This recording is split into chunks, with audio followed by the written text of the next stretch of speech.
So today I'll start with the software part of the parts of the IoT. Okay, software part. Then under the software part, normally we'll have the IoT Arduino. Arduino, it has a hardware part, also it has a software part.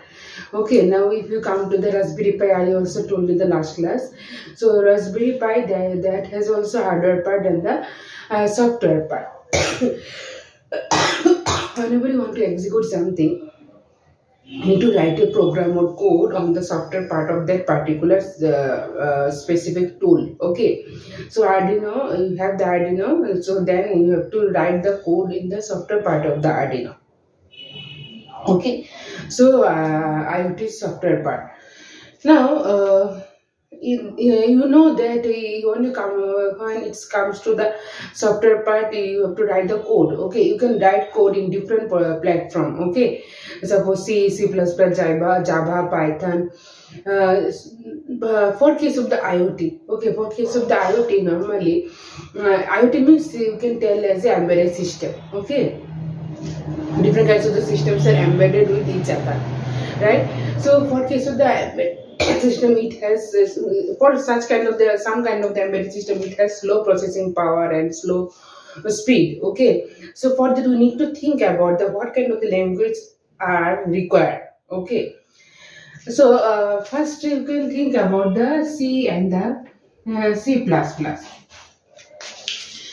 C and the C++, right? C, I think when if you C is you can use, it is one of the heart of the embedded system, language for embedded system, right? So C you can use for C in Arduino. Normally C is compatible with the Arduino. You can and there are the various board. I'm just telling about the main simple tool. Okay, Arduino and Raspberry Pi. Okay, so this is the requirement. If any kind of the student, they can implement project in Arduino and the Raspberry Pi.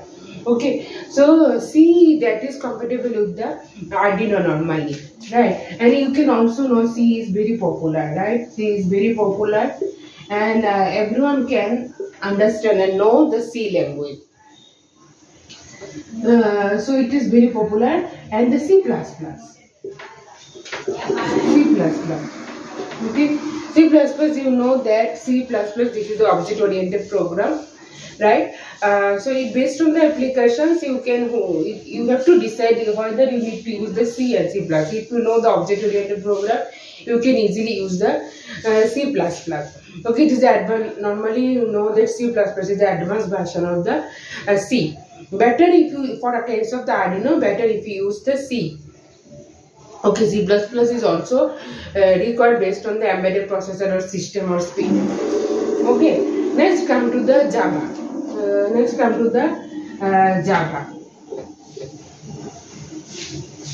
Java, that is more advanced version of the C and C++. It is also object oriented, you know.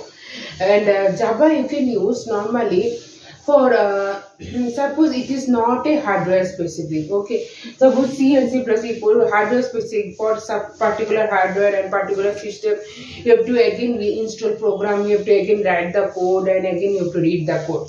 But for case of the Java, it is not a hardware specific. Okay, if you write a code in a particular system for particular hardware, you can just write the code.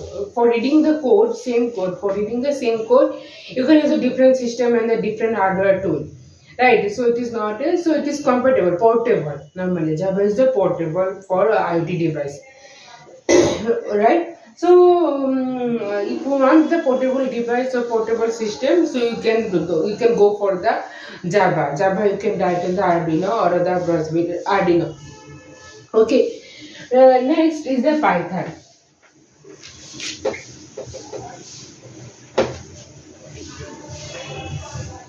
Next is the Python.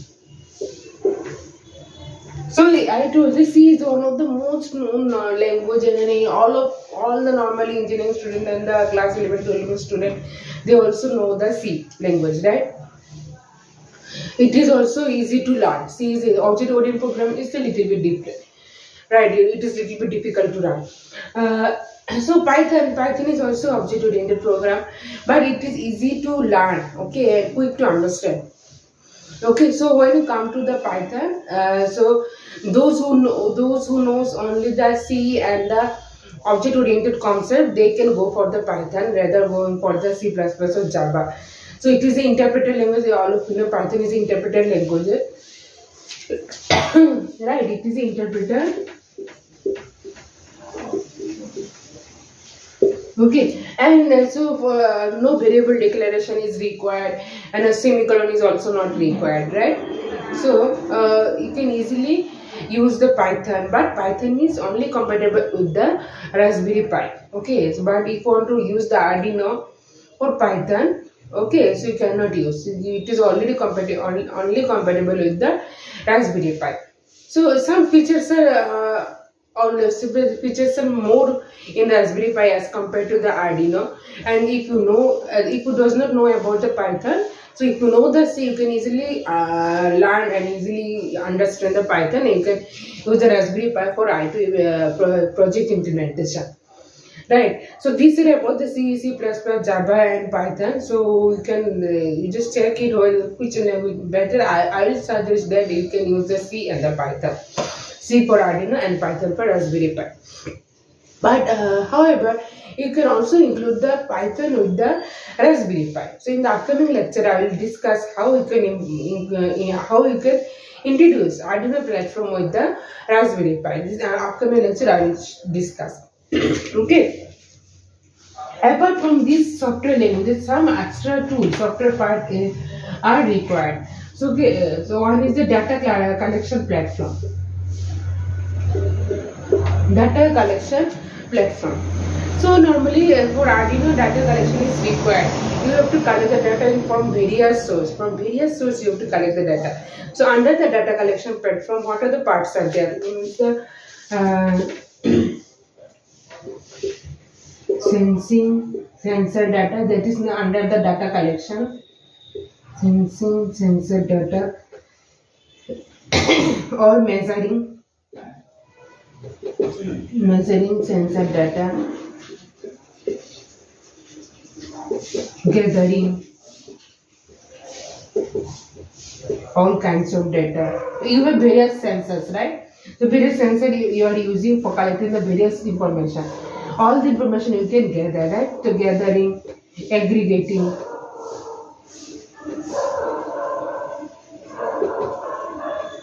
the data, managing the security of data.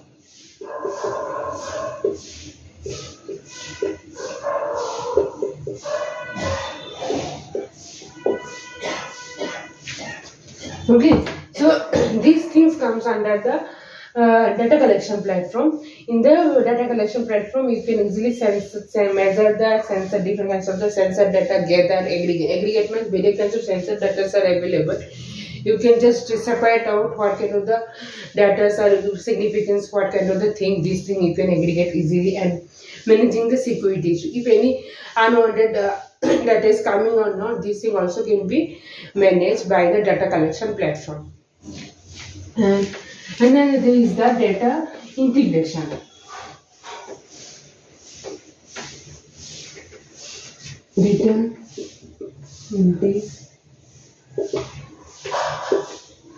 Data integration. Okay. In case of the data integration, normally what it can manage. Okay.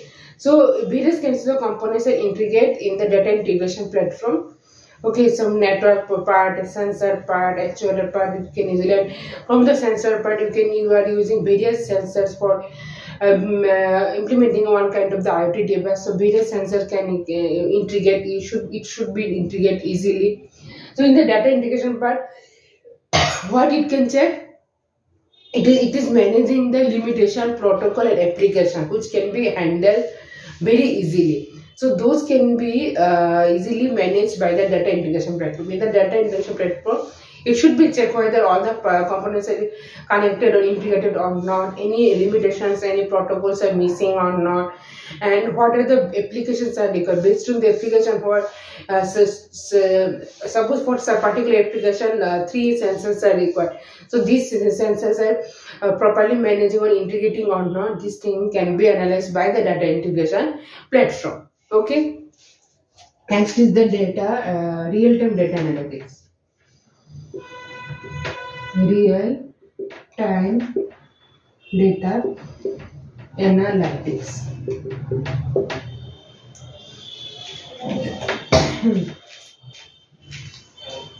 In the case of the real-time data analytics, normally in case of the real-time data analysis, normally what it can measure. So real-time data can be sensed, okay, by using this platform. Okay, after collecting this potential real-time data, this can be easily analyzed, and from this analyzed data you can manage, you can measure the you can take a decision, okay, and you can visualize the possible outcome from this real-time data analytic platform. Okay, so in this analytic tool, real-time data can be managed. Okay, it can give a proper decision where immediately what kind of the action can be taken. Okay, so these are about the software part. Now I come to the Arduino software part. Okay, Arduino is one of the hardware component. It has one software part and it has one hardware part. Okay, so so what is what is Arduino normally? So Arduino is one kind of the prototype. Okay, the hardware software tool, one of the prototype.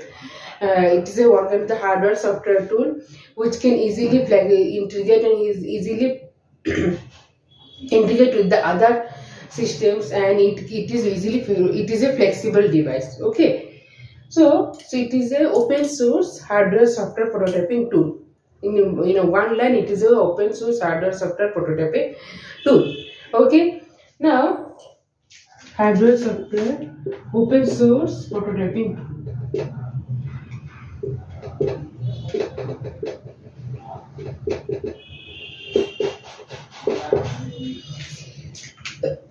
So, what is the main use of this Arduino? Inside the Arduino, you will have the microcontroller. Okay, so the set of instruction can be written on the software part of the Arduino. This set of instruction can be again uploaded on the hardware part of the Arduino. That is inside the microcontroller. It should be uploaded inside the microcontroller of the hardware part of the Arduino. Okay, so those set of instruction will be executed and it will give some process modify output to the users. Okay, so inside the Arduino you will have the input and output. So input means it will like light, some kind of the devices are connected in the input terminal. That means light on the sensor, finger on the button. If the sensor and button are connected to the Arduino, some light, LED light is emitting. Okay, so this input will be entered into the Arduino. You can read those input, and again you can, if just you press some button, so such kind of the input will be entered into the Arduino. Accordingly, the processor will process the data and accordingly it will give output. Output means suppose turning on the LED light.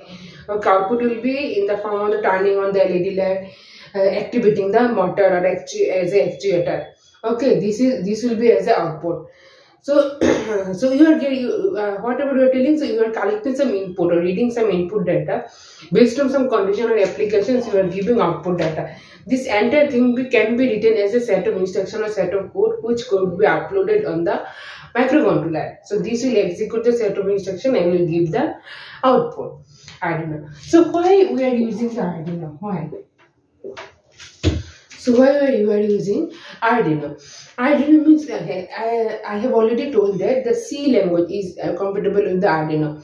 So when if you use the Arduino, all of you know the C is you can easily understand the code and you can easily write the code. C code in the C language is in Arduino.